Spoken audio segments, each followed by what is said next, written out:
tudo bem? Espero que vocês estejam bem. Se você está vendo esse vídeo no futuro, é porque eu consegui gravar esse vídeo no passado. Mas olha, não foi fácil. No vídeo de hoje a gente vai falar do porquê que o tempo anda sempre para frente, porquê que ele nunca retrocede e por que retroceder o tempo seria uma violação de uma lei da física. Para falar sobre isso, a gente vai usar como exemplos algumas obras de ficção científica cuja temática é viagem no tempo. Então, se você gosta desse gênero, se você gosta desse tema, vai pensando aí nas suas obras favoritas e me diz se você consegue encontrar pelo menos uma similaridade entre elas. De cara, eu vou te dar um pequeno spoiler. Em geral, você vai encontrar pelo menos duas, que são: tudo que eu faço no passado tem uma consequência direta nos acontecimentos do futuro, e o tempo em si, a direção para a qual o tempo segue na história é sempre em frente. Para que isso fique mais entendível, vamos pegar dois exemplos bem diferentes, que é a série Dark e Vingadores Ultimato, que tem construções de viagem no tempo muito diferentes, certo? A começar pelo modo como são tratadas as linhas do tempo. Então, em Dark, a linha do tempo é cíclica, certo? Os eventos acontecem ali em simultâneo, nos anos em que as histórias estão se desenrolando, né?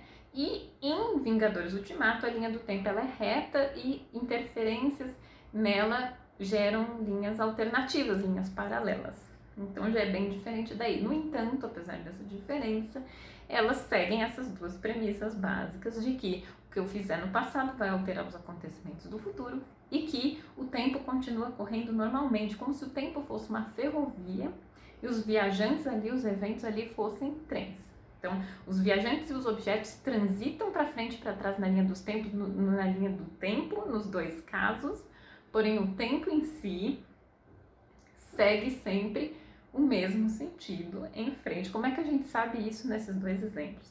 Em Dark, isso é muito visível no envelhecimento dos personagens, tá? Então, quem tá ali meia-idade em 86, tá senhorzinho em 2019, né? Então, isso é muito visível em Dark. Que embora esteja acontecendo toda aquela salada do tempo, o tempo em si tá imutável. São as pessoas que estão através dele fazendo ali aquela bagunça nos eventos, não no tempo em si, certo? E em Vingadores Ultimato é menos visível isso, porque o tempo dos acontecimentos é menor, né? Mas mesmo assim a gente vê até pelas séries subsequentes da Marvel que tem essa narrativa da continuidade. Aliás, continuidade é muito importante numa narrativa cinematográfica. Então veja como até mexer nisso e quebrar essa regra é difícil para o cinema, muito embora tenha exemplos, a gente já vai chegar aí. Então a gente tem a ideia da continuidade. Tal coisa aconteceu depois do estalo do Thanos, depois as pessoas voltaram, depois as pessoas lidaram com a volta dessas pessoas. Então tem uma continuidade que aponta o fluxo do tempo, a seta do tempo, que é o que a gente vai falar, não confundir com linha do tempo, para frente, né? Então o exemplo que eu ia dar de um filme que quebra essa regra, que é Doutor Estranho, isoladamente. Então a joia do tempo, ela mexe com o tempo em si. A joia do tempo, ela não mexe com os eventos somente, mas ela mexe com o tempo em si, ela quebra uma lei da física, é uma ficção muito ficção, né? E então, cientificamente, aquilo ali não é só improvável como errado, né? Mas Doutor Estranho ainda vai ter uma colaboração nesse vídeo aqui, bem bacana, a gente já vai chegar lá. Então, pensando nisso, pensando até no conceito da continuidade, né, que é importante para o cinema, a gente começa a entrar aqui no tema da nossa conversa. Então, voltando em Doutor Estranho, tem aquela cena em Guerra Infinita, onde ele tá ali no meio da treta, meditando, né, nos acontecimentos, e ele diz que ele viu 14 milhões de possibilidades daquilo ali dar errado e uma de dar certo. E é com isso que a gente vai começar a apresentação do conceito de entropia. A entropia está ligada à segunda lei da termodinâmica, não se preocupa. A gente não vai se aprofundar nisso aqui, não é necessário. Basta que vocês entendam que termodinâmica estuda o comportamento do calor e basta que vocês entendam que a entropia está ligada ao comportamento dos átomos e como eles se rearranjam em algumas situações. Então, um bom exemplo para explicar isso é: imagina que você tem um pote e você enche esse pote da seguinte forma: você pega algumas bolinhas, daquelas de isopor pequenininhas, azuis, e coloca até a metade do pote. Você tem também bolinhas vermelhas e você preenche o restante do pote, deixa um espacinho, tampa e sacode.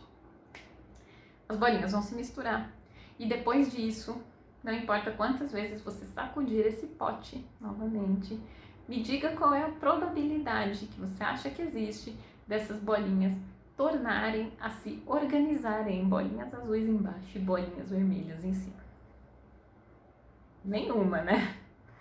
Então, quando você procurar a entropia na internet, você vai encontrar muitos resultados dizendo que é uma grandeza de desordem.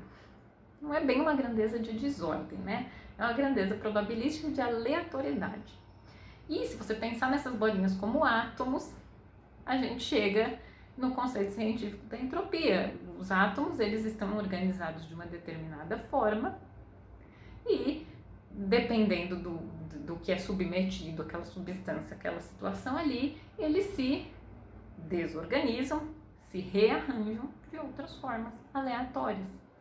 A gente consegue ver isso também na mudança de estado da água. Se você tem um cubo de gelo, os átomos desse cubo de gelo, as moléculas desse cubo de gelo estão arranjadas ali de uma certa forma, né? E quando você adiciona calor ali, que é a termodinâmica estuda o comportamento do calor, você vai ver que o cubo de gelo vai mudar de estado, ele vai derreter, vai virar água líquida e as moléculas ali vão se rearranjar de outra forma, certo? Então, aleatório. Se você ferver essa água, ela vai virar vapor e as moléculas ali vão se rearranjar de outra forma. E qual você acha que é a probabilidade das moléculas de água que estão lá em vapor na sua cozinha voltarem a ser o mesmíssimo cubo de gelo em arranjo molecular que ele era no início? Nulas. Então esse é o conceito de entropia. Segundo a lei da termodinâmica, diz que a entropia de um sistema tende sempre a aumentar. Ela pode se manter igual, diminuir não. Mas o que isso tem a ver com a seta do tempo? Por causa desse conceito, por causa do conceito de entropia, existem alguns processos na física que são irreversíveis, né? Então, assim, um copo ao cair no chão, ele não é desquebrável, né? As moléculas, a organização daquele objeto foi corrompida naquela quebra, certo? Então não é um processo reversível. Um líquido misturado, o seu café com leite não é desmisturável, né? Porque aí ali os componentes daquilo ali já assumiram outro arranjo, tá? O cubo de gelo, ele é transformado num cubo de gelo de novo, por ação de uma coisa externa, uma geladeira. Naturalmente ele não volta a ser um cubo de gelo. Entende? Então esse caráter de reversibilidade está diretamente ligado à seta do tempo.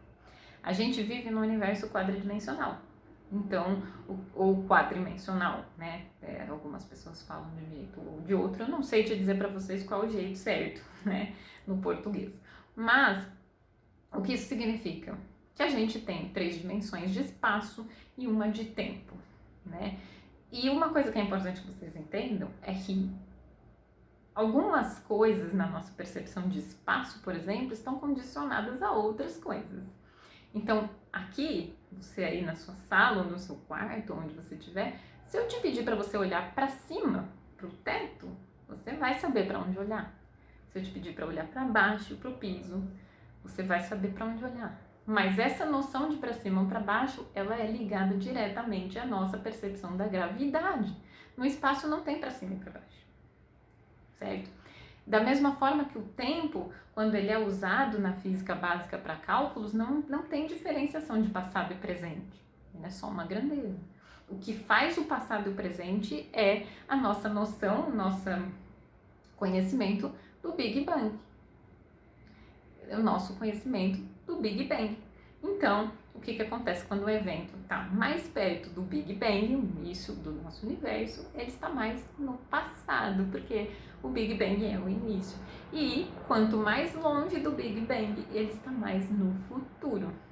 E, assim como um cubo de gelo ou o nosso pote de bolinhas, o universo, como um sistema fechado, está sujeito à entropia. Então, lá no começo, ele era organizadinho, denso, quente, assim, num ponto nem do espaço-tempo, porque o espaço-tempo não existia antes do Big Bang, certo? Então ele estava organizado daquela forma e no momento da expansão, como quando a gente borrifa um perfume no ambiente, os átomos ali, as moléculas ali que começaram a se formar, elas foram se expandindo, se espalhando, se interagindo de forma aleatória.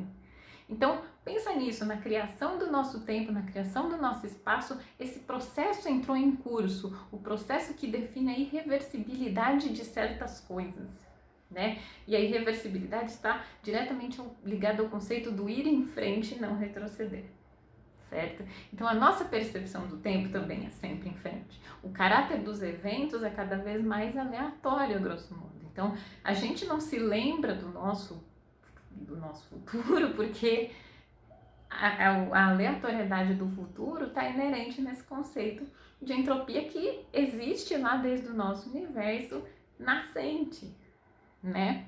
Então, é um tema que ele parece muito complexo, e ele é muito complexo, né? Porque ele entra assim, se você parar para pensar nisso, assim, com muita dedicação, ele fica quase filosófico, né? Mas é a nossa lei da física que dita a irreversibilidade de certas coisas, e é o nosso conhecimento do Big Bang como começo desse universo que faz com que a gente perceba a nossa noção de tempo de para frente e para trás. Eu não vou rejuvenescer, eu vou ficar mais velha, você vai ficar mais velho. Entende? Você se lembra do que você fez ontem, mas você não se lembra do que você vai fazer amanhã, né? Então, eu sei que é complicado, não sei se eu soube explicar da melhor forma. Eu fiz esse vídeo porque eu queria muito entender isso. Eu acho que a melhor forma da gente entender isso é explicando, tentando explicar para outra pessoa. Eu vou fazer umas recomendações aqui para vocês verem. Eu tirei muito material desse vídeo, de um vídeo do Pedro Loz, tá? Que ele explica bem direitinho, com outros exemplos e tal. E também dei uma pesquisada boa em toda a internet, vi bastante coisa.